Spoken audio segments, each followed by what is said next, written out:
नमस्कार विद्यार्थी मित्रांनो, परत एकदा तुमचं स्वागत आहे ट्युशन एरिया लातूरमध्ये. माझं नाव आहे विश्वजित पाटील. अजून एक स्टेट बोर्डचा विद्यार्थी ज्याने की डायरेक्टली 11वी आणि 12वी दोनच वर्षामध्ये 675 मार्क्स आले ना तुला. तर 675 मार्क्सपर्यंत कशा प्रकारे गेलेला आहे, काय त्याचे राहिलेलं आहे, स्ट्रॅटेजी वगैरे सगळ्या गोष्टी डिस्कस करूयात. त्याचा 10वीपासून एज्युकेशनल बॅकग्राऊंड, फॅमिली बॅकग्राऊंड सगळ्या गोष्टी या ठिकाणी आपण डिस्कस करूयात. तर काय नाव आहे तुझं? अथर्व लहाने. कुठनं आहे तू, कुठनं आलाय? मी परभणी जिल्ह्यातून सेलू गावातून आलेलो आहे. ते तुझे वडील आहेत काय? हां. सर काय नाव आहे तुमचं? सुरेश मुरलीधरला. तर तुम्ही काय करताय?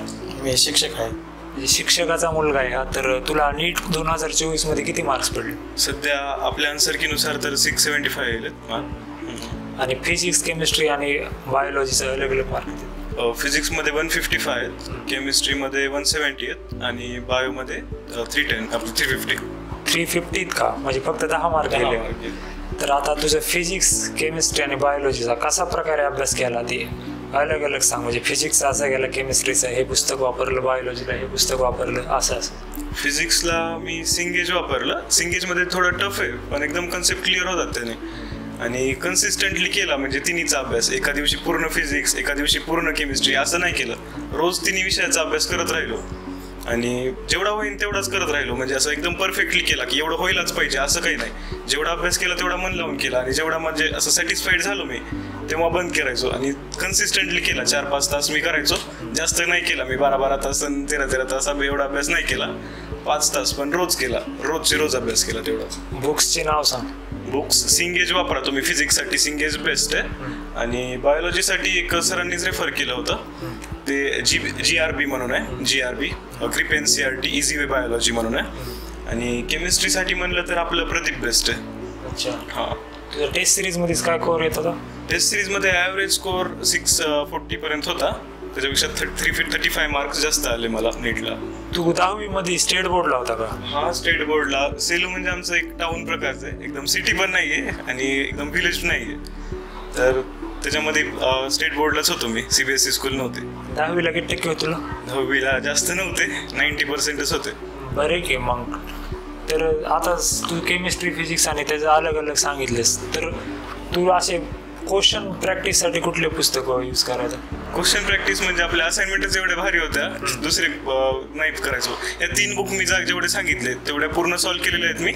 आणि मग आपल्या असाइनमेंट कम्प्लीट केलेले आहेत. आणि असाइनमेंट करून मी नोटबुकचे जे टॉपिक आहे, ज्या टॉपिकची असाइनमेंट आहे त्याच्या मागं लगेच चिटकून द्यायचो. जशाला तसे राहायचं, म्हणजे बघायला सोपं जायचं मला. परत ते सोल्युशन पण लगेच मागं लिहून ठेवायचं.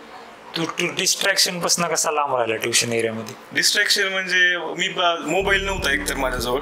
मोबाईल कसलाच नव्हता, छोटा नाही मोठा नाही, कसलाच मोबाईल नाही. आपल्या इथं असं टाइम टेबल ते पण बघायचं असलं तर आदल्या रात्रीच इथं एक बोर्ड आहे, तिथं प्रिंट करून लावतात टाइम टेबल. काही पण कोणता हे नसले, टीचर्स कोणी वगैरे नसले, एखादा क्लास नसला, किती वाजता आहे काय, एखाद्या वेळेस 7ला असायचं, एखाद्या वेळेस 6ला असायचं सकाळी, तर ते पण लावतात. ते बघून जायचं इथून. तर मी एक कॉमन गोष्ट बघितली, जेवढे पण टॉपर आहेत आतापर्यंत मी भेटलेलो आहे, जे म्हणजे 650च्या पुढचेच आहेत, म्हणजे 700, 710, तर त्यांच्याकडे एक गोष्ट कॉमन होती सगळ्यांमध्ये, की त्यांच्याकडे मोबाईल नव्हता आणि जास्त फ्रेंड सर्कल पण नव्हता त्यांचा. तुझे मित्र किती होते? मित्र माझे मोजून 3 मित्र होते आणि ते पण माझ्याच लेवलचे होते, म्हणजे चांगलेच मित्र होते. आम्ही 3rd बेंचवर बसायचो, लई पुढं पण नाही लई मागं पण नाही, एकदम सरच्या फोकसमध्ये असायचो. काही जरी झालं तर म्हणजे. सर तुम्हाला कसं वाटतं आता तुमचा मुलगा MBBS डॉक्टर होणार आहे? खूप आनंद झाला. सरांचा अगोदरच तसा परिचय होता.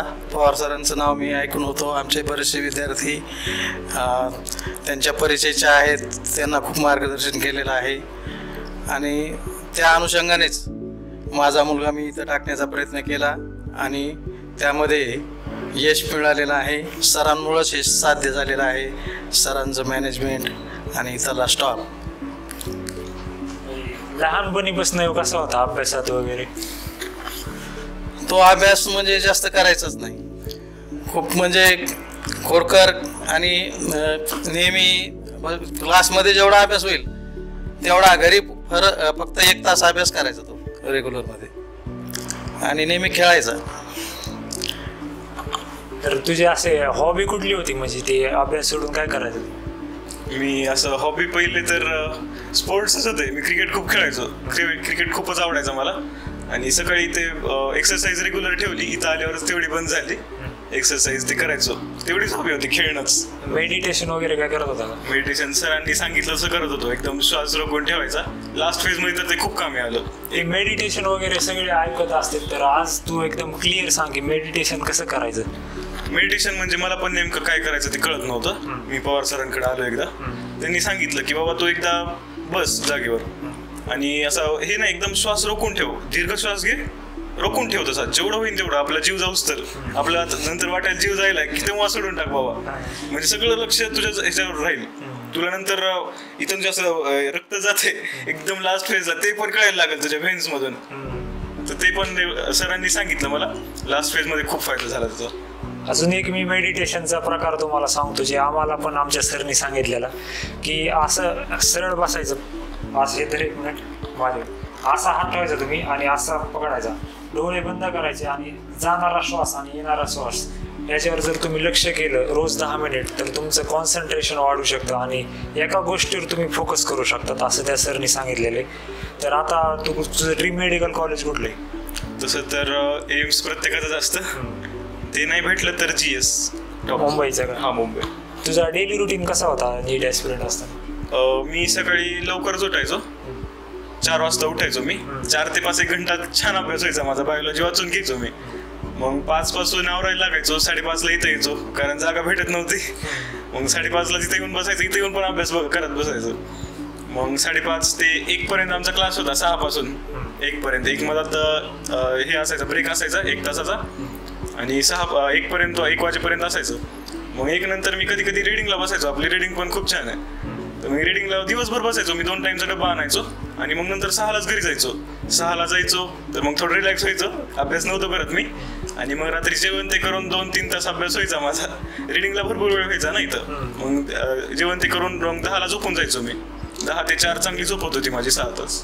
तर आता ट्युशन एरियामधल्या विद्यार्थ्यांना काय ॲडवाइस देशील तू? ट्युशन एरियामध्ये इथं बाहेर फिरूच नका तुम्ही. इथून कोचिंग ते हॉस्टेलवर राहत असताल तर, नाहीतर रूम, तेवढंच ठेवा. बाहेर फिरूच नका तुम्ही. तू हॉस्टेलवर? नाही, मी घरी, माझे मामा राहतात तिथं, मी त्यांच्याजवळच राहत होतो. मामाने कसा सपोर्ट केला तुझा नीट? माझे मामा पण डॉक्टरच आहेत, म्हणून मी त्यांनाच आयडल म्हणून केलंय सगळं. बरं, तू ॲडवाइस दे. हा, तर तुम्ही इथं ट्युशनला या, क्लासेस झाले डायरेक्ट घरी जा. इथं फिरूच नका तुम्ही विनाकारण. तुमचे डाऊट्स विचारल्याने खूप फायदा होतो.